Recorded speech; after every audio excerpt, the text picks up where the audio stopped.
اگر ہمارا کچھ اسلام اور دین اور نبوی نظام پر اگر کچھ خرچ ہو جائے تو یہ اللہ کا ہم پر احسان ہے. یہ آنکھیں بند ہوں گی، حقیقت کی آنکھیں کھلیں گی، تب جا کر کے سب باتوں کا اندازہ ہو جائے گا. محلے کا ایک بوڑھا عشاء کی نماز کا انتظار کرتے کرتے وہ جب مسجد جاتا ہے تو چوک پہ کھڑے میرے چند نوجوان بھائی آوازیں کستے ہیں. کوئی بڈھا ہے نماز کے لیے آیا ہوگا، سحری کے وقت میں، رمضان میں صبح صبح کے وقت آیا ہے، کوئی بڈھا ہے، اسے خبر ہی نہیں ہے، اسے خدا کی قسم اندازہ ہی نہیں ہے. مرے گا تو پتہ چلے گا. تیرا ٹاؤن اس بڈھے کے ذکر کی وجہ سے قائم ہے، تمہاری بستی اس کے اللہ کی وجہ سے قائم ہے. اور یہ کوئی ہوائی بات نہیں، بخاری کی روایت ہے. جب تک اللہ اللہ کہا جاتا رہے گا اللہ قیامت قائم نہیں کرے گا. ہمارا یہ دعویٰ ہے سنجیدگی کے ساتھ، تحقیق کی بنیاد پر، شرح صدر کے ساتھ، اس پر منظم پختہ دلائل کی بنیاد پر ہم کہتے ہیں اس وقت بھی خدا کافروں کو بھی اگر روزی دے رہا ہے تو دینی مدارس کی وجہ سے دے رہا ہے. وَمَا خَلَقْتُ الْجِنَّ وَالْإِنسَ إِلَّا لِيَعْبُدُونِ کا کیا مطلب ہے؟ ان مدارس کو بوجھ سمجھا جاتا ہے. یہ مدارس بوجھ نہیں، میری آپ کی تجارت بوجھ ہے، میرے فنون بوجھ ہے، میرا کھیل کود بوجھ ہے، میرے دنیا کے محکمے زمین پر بوجھ ہے. ہاں ہم ان کو برداشت کرتے ہیں، ان سب کا احترام و اکرام کرتے ہیں. خدا ان کو بھی روزی دے اور سب کو اللہ تعالیٰ بہاروں کے ساتھ خوش و خرم رکھے. مگر یہ سب فیضان، وسیلہ، طفیل اور صدقہ ہے ان مکاتب اور دینی مدارس کا. ہمارے جامعہ صفا میں ایک بار مولانا سلیم اللہ خان صاحب رحمۃ اللہ علیہ تشریف لائے، ہر سال ختم بخاری پر آیا کرتے تھے. ایک مرتبہ ان کو بتایا کہ حضرت یہ ساری جو لائن بیٹھی ہے کراچی کی تاجر برادری ہے. تو حضرت نے ان کی طرف مخاطب ہو کر کے فرمایا کہ میں آپ لوگوں کو ایک بات کہنا چاہتا ہوں. میں کئی بار کراچی شہر پر خدا کے عذاب کو نازل کرنے کے لیے آسمان سے اترتے ہوئے فرشتوں کو اپنے سر کی آنکھوں سے دیکھتا ہوں، جو اللہ کے عذاب کو نازل کرنے کے لیے آسمان سے اترتے ہیں. اور پھر ارشاد فرمایا کہ اگلی بات بھی سن لو. جاڑے کی سخت سردی کی ٹھٹھرتی راتوں میں امت مسلمہ کے چھوٹے چھوٹے معصوم بچے جب رات کے آخری پہر، کبھی فجر سے پہلے اور کبھی فجر کے بعد، جب تپائیوں پر قرآنی نسخے رکھ کر ہل ہل کر خدا کے قرآن کی تلاوت کرتے ہیں، تو خدا کی قسم عذاب کے لیے آنے والے ان فرشتوں کو میں دوبارہ آسمان کی طرف جاتے ہوئے بھی اپنی آنکھوں سے دیکھتا ہوں.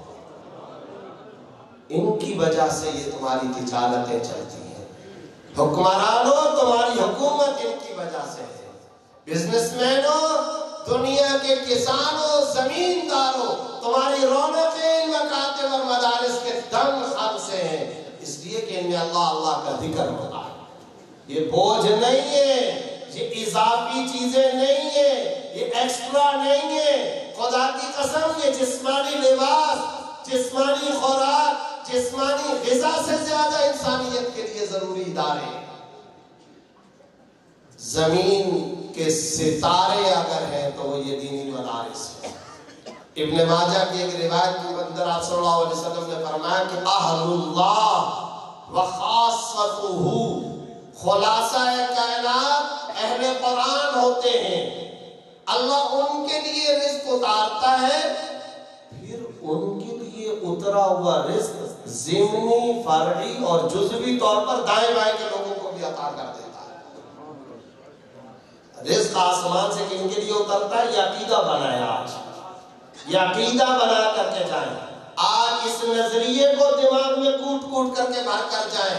مدارس اضافی چیز نہیں. میں چندے کی اپیل نہیں کر رہا، نہ چندے کی اپیل کرنے کا ہمارا مزاج. یہاں ایک چندہ ضرور کرنا چاہتا ہوں، اولادوں کا چندہ دینی مدارس کو دیں، اپنی بچیوں کا اور اپنے بچوں کا چندہ دیں. اور وہ بھی کسی پر احسان نہیں.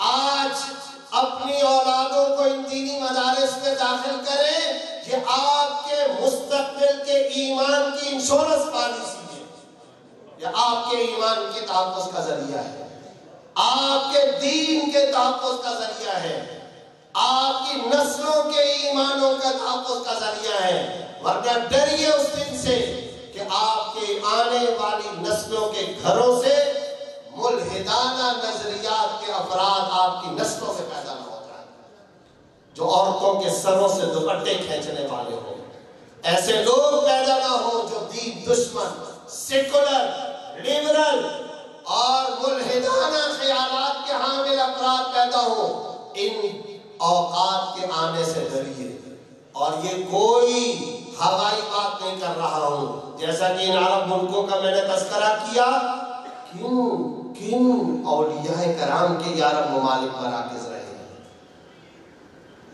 آپ کے علاقے اور ملک کے اندر تو بزرگوں کے مزارات ہوتے ہیں نا، اردن کے پہاڑوں میں تو صحابہ کی قبریں ہیں۔ عبداللہ بن رواحہ کہاں مدفون ہے؟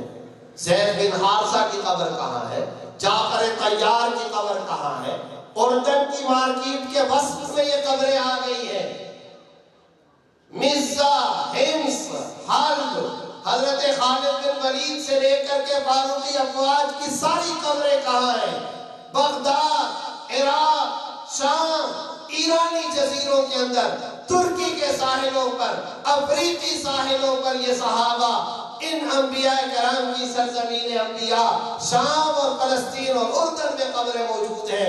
آج وہاں اسلام کے آثار اور نشانات کیوں مٹتے چلے جا رہے ہیں؟ دینی مدارس کا وجود ختم ہو چکا ہے۔ وہاں کی عام جنریشن احادیث کی کتابوں کو جانتی نہیں ہے۔ کیوں داڑھیاں وہاں نظر نہیں آتی؟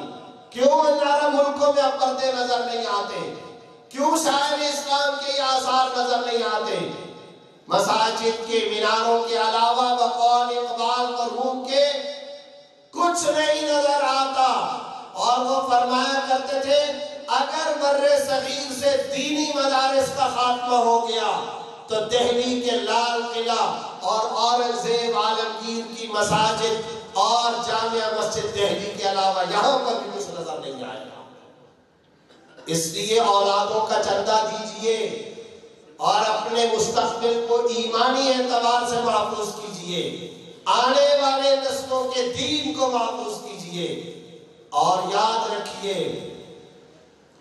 ایک آخری نقطہ بیان کر کے اجازت لیتا ہوں، یہ ذہن کے اندر کوٹ کوٹ کر کے بھر لیں، کبھی کبھی مساجد اور مدارس کو ہمارا سیاستدان، بیوروکریسی یا حکومتی طبقہ بوجھ سمجھنے لگتا ہے، پھر ہم میٹنگز کے اندر، اجلاسوں میں، پروگراموں میں، سیمیناروں میں، فورمز پر، کانفرنسوں میں ان کو ترغیب دیتے رہتے ہیں۔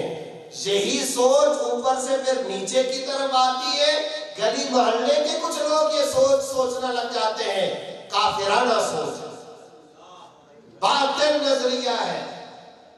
مدرسہ بنیادی طور پر کس چیز کا نام ہے؟ قرآن کی تعلیم کا۔ قرآن کی تعلیم کو بوجھ سمجھا جائے، بخاری مسلم کی تعلیم کو بوجھ سمجھا جائے، کچھ سروکار نہیں ان عمارتوں سے۔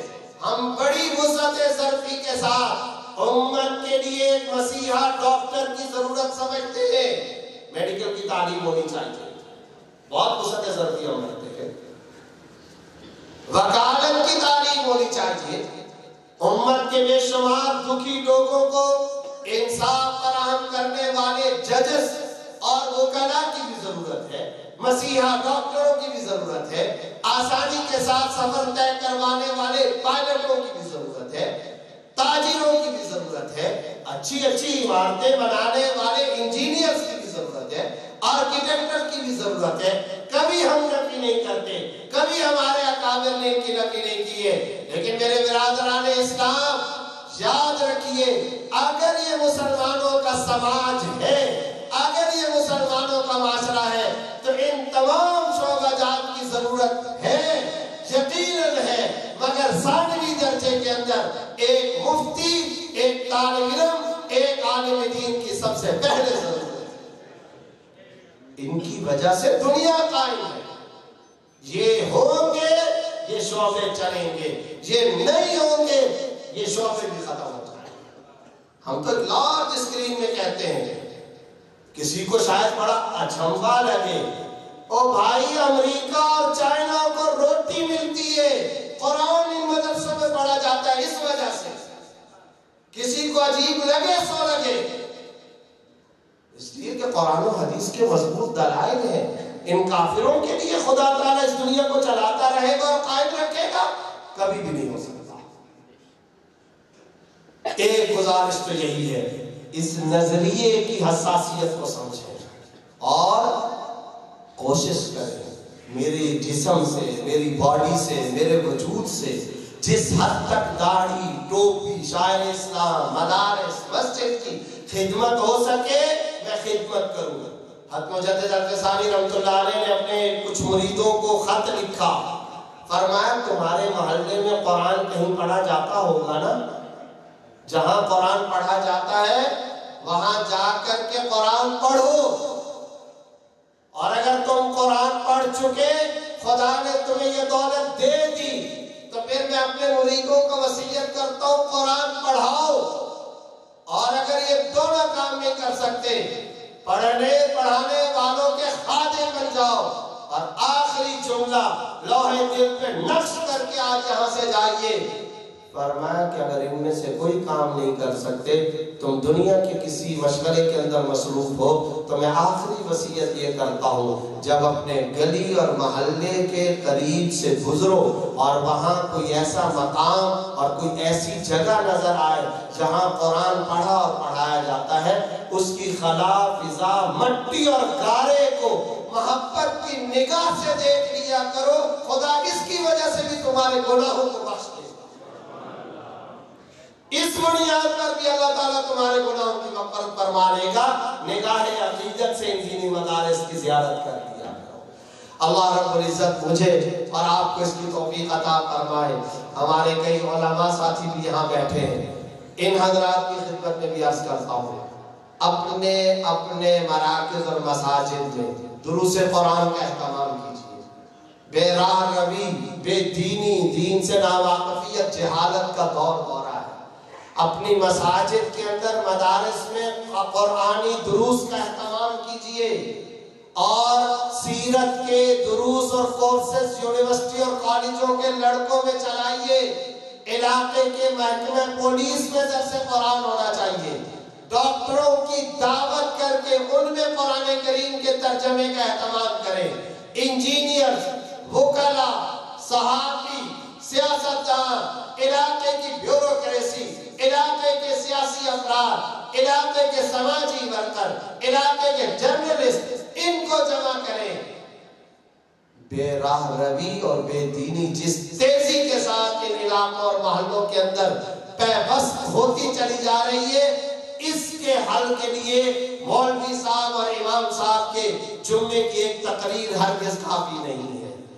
ایمرجنسی نافذ کیجیے، تربیتی اخلاقی ایمرجنسی نافذ کیجیے، ہنگامی بنیادوں پر یہ کام کیجیے۔